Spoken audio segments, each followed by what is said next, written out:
Friends, welcome back. फिर से हम आज बात कर रहे हैं प्रोसेस कॉस्ट एस्टिमेशन के बारे में।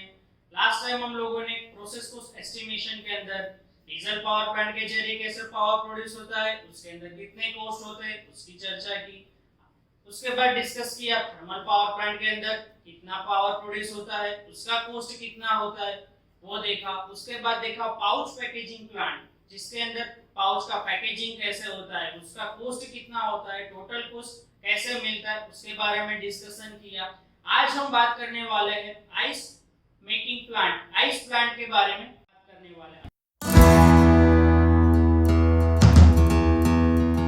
आज का हमारा जो कंटेंट क्या है, what is ice making plant, ice making plant work कैसे करता है, कौन कौन से कंपोनेंट है, उसका फंक्शन कैसा है, उसके अंदर कौन कौन से कॉस्ट इंक्लूड होता है, कौन कौन से सिस्टम्स होती है और कैसे हम उसका जो प्राइस डिसाइड होता है वो हम कैसे फाइंड कर सकते हैं, वो स्टेप बाय स्टेप दिखाया गया है। तो types of cost in ice plant, systems and कैसे वो सॉल्व करते हैं उसके स्टेप दिखाए गए। हम लोग आइस का यूज हर हमारी जो रोज बरोज की लाइफ है उसके अंदर इस्तेमाल करते हैं। आइसक्रीम के अंदर, घर के अंदर, होटल के अंदर, रेस्टोरेंट के अंदर, शॉप्स के अंदर, हर जगह आप लोगों ने सुना है आइस क्यूब, आइसक्रीम, बरोबर है। तो उसके अंदर वर्ड आता है आइस, बट हमको पता नहीं है कि वो आइस क्यूब कैसे बनता है, आइस कैसे आता है, बर्फ जिसको हम बोलते हैं बर्फ, वो कैसे बनता है, कैसे इस्तेमाल करते हैं, वो कहां से आता है, कैसे बनता है, उसके बारे में आज हम पता नहीं। तो आज हम लोग देखते हैं आइस कैसे बनता है, उसका प्लांट का वर्किंग कैसा है। 1 किलोग्राम आप जो आइस लाते हो, कभी भी आपके वहां फंक्शन होता है तो क्या करते हो, पानी को ठंडा करने के लिए या तो फिर बटर मिल्क को ठंडा करने के लिए आइस ला रहे हो, तो उसको ठंडा करने के लिए जो आइस का इस्तेमाल कर रहे हो वो आप किलोग्राम के वेट के जरिए लाते हो। 5 किलोग्राम में, 3 किलोग्राम में, 1 किलोग्राम में। तो वैसे आज हम क्या सीखने वाले इस वीडियो के जरिए कि 1 किलोग्राम जो हमारा आइस होता है उसका प्रोडक्शन कैसे होता है, कौन कौन सी प्रोसेसेस होती है, कौन से कॉस्ट उसके अंदर होते हैं और उसकी प्राइस क्यों इतनी डिसाइड होती है, उसके अंदर कौन कौन से कॉस्ट इंक्लूड होते हैं, जिसके बारे में आज हम देखने वाले। तो आइए देखते हैं हम आइस प्रोडक्शन प्लांट के बारे में। यहाँ आपको आइस प्लांट दिखाया गया है जिसके अंदर कौन कौन से कॉस्ट है वो देख लो। फर्स्ट वन है इन्वेस्टमेंट कॉस्ट, सेकंड है interest rate on investment cost, उसके बाद है labour cost, clean water cost, brine solution cost, ice delivery cost, plant maintenance cost and power cost. These are the cost included in the ice plant. ये जो cost है वो किसके अंदर include होते हैं, आइस प्लांट के अंदर, जो हमारा आइस का मैन्युफैक्चरिंग होता है जिसके अंदर ये कॉस्ट इंक्लूडेड होते हैं। उसके बाद है आइस मेकिंग प्लांट का जो लाइन डायग्राम दिखाया गया है जिसके बारे में हम चर्चा करेंगे कि कौन कैसा वो वर्क करता है। Line diagram of the ice plant, यहाँ आप लोग देख सकते हो लाइन डायग्राम के जरिए कि कैसे आइस के क्यूब बनते हैं, आइस का मैन्युफैक्चरिंग कैसे होता है वो आज हम देखने वाले। यहाँ आप लोग देख सकते हो कौन कौन से कंपोनेंट रिक्वायर है, condenser, evaporator, reservoir, pump, valve, ice can, cooling tower, ये सब कंपोनेंट के जरिए आइस प्लांट वर्क करता है। हमारा आइस का जो क्यूब होता है, आइस कैसे प्रोड्यूस होता है वो इस प्लांट के जरिए ये सब कंपोनेंट का यूज करके हम बना सकते हैं। तो देखते हैं कैसे बनता है आइस। यहाँ आप लोग देख सकते हो कि नीचे दिखाया गया है प्लांट जहाँ पे आइस कैन रखे हुए। आइस कैन कौन से सॉल्यूशन के अंदर रखे हुए, ब्राइन सॉल्यूशन के अंदर। वो ब्राइन सॉल्यूशन कैसे बनता है, जो हमारा NaCl मतलब सोडियम क्लोराइड और क्लीन वाटर, वो दोनों को मिक्सअप करके हम क्या बनाते हैं, ब्राइन सॉल्यूशन बनाते हैं। वो जो टैंक दिखाई गई, यहाँ आप लोग टैंक देख सकते हो, वो टैंक के अंदर क्या है हमारा ब्राइन सॉल्यूशन।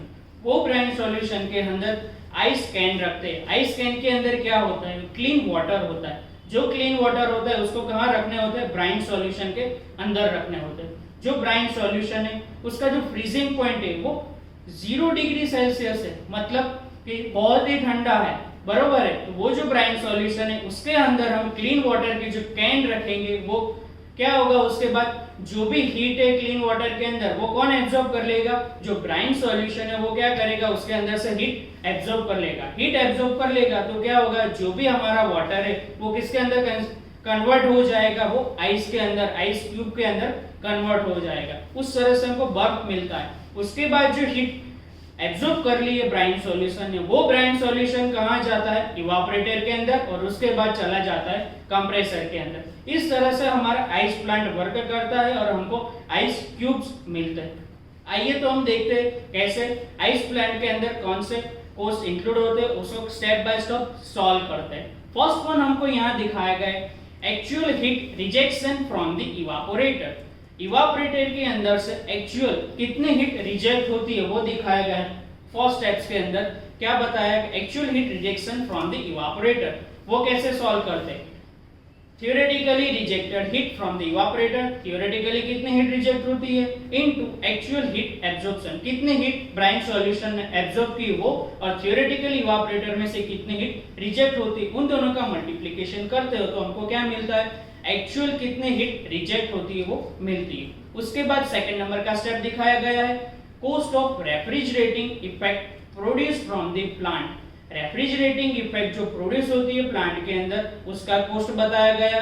उसके बाद है मास ऑफ सर्कुलेटिंग रेफ्रिजरेंट, रेफ्रिजरेंट का मास कितना है जो हमारे प्लांट के अंदर सर्कुलेट हो रहा है। यहाँ हम कौन सा रेफ्रिजरेंट यूज कर रहे हैं, एमोनिया का यूज कर रहे हैं एज रेफ्रिजरेंट के तरह। तो वो कैसे फाइंड कर सकते हैं, refrigerant effect upon actual heat rejection from the evaporator, उसके जरिए हमको क्या मिलता है, मास ऑफ सर्कुलेटिंग रेफ्रिजरेंट मिलता है। उसके बाद फोर्थ नंबर का स्टेप है कंप्रेसर इनपुट। कंप्रेसर इनपुट के वैल्यू, उसका कॉस्ट हम कैसे फाइंड कर सकते हैं वो बताया है।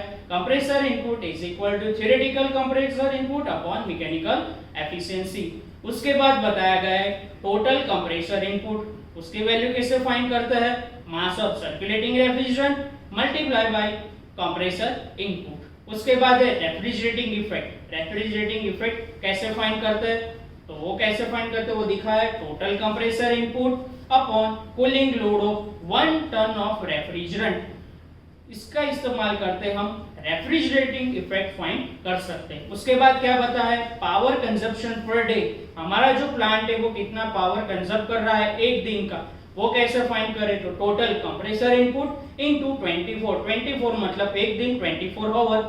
उसके बाद देखते हैं पावर कॉस्ट पर डे, एक दिन का पावर का कॉस्ट कितना होता है प्लांट चलाने के लिए, वो कैसे फाइंड कर सकते हैं, तो वो power cost per unit into power consumption per day, कितने यूनिट यूज किए और उसकी प्राइस कितनी है, वो दोनों का मल्टीप्लिकेशन करेंगे तो हमको पता चलेगा एक दिन में प्लांट का कितना खर्च हो रहा है। उसके बाद है cost of ice plant per day का आइस प्लांट का खर्च कितना होता है, वो कैसे फाइंड कर सकते हैं, वो बताया power cost per day plus labour cost plus overhead cost, इन तीन सब चीज का इस्तेमाल करके हम फाइंड कर सकते हैं cost of ice plant per day.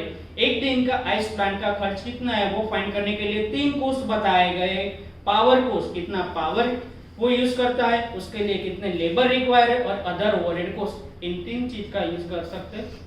उसके बाद बताया गया है पर kilogram production of the ice, 1 kilogram ice मतलब 1 किलोग्राम आइस क्यूब बनाने का खर्च एक दिन का कितना होता है, वो कैसे फाइंड कर सकते हैं, तो cost of ice plant per day, एक दिन का आइस प्लांट का खर्च into ice production in a 24 hour, एक दिन के अंदर आपने कितना आइस प्रोड्यूस किया, इनका इस्तेमाल करके हम क्या फाइंड कर सकते हैं, 1 किलोग्राम आइस का खर्च फाइंड कर सकते हैं। तो दोस्तों यहाँ हमने बताया कि कैसे 1 किलोग्राम आप लोग आइस मैन्युफैक्चर कर रहे हो, 1 किलोग्राम आइस कैसे बनता है प्लांट के जरिए, कौन कौन से प्रोसेस के जरिए, इसके प्राइस 20 रुपीज है, तो 20 रुपीज के अंदर कौन कौन से कॉस्ट इंक्लूड होते हैं और फाइनल आपको 20 रुपीज में वो लोग देते हैं प्लांट वाले। तो आपको यहाँ आपको पता चला होगा कि कैसे आपका आइस प्लांट का खर्च 1 किलोग्राम आइस के लिए कितना मिला है वो बता।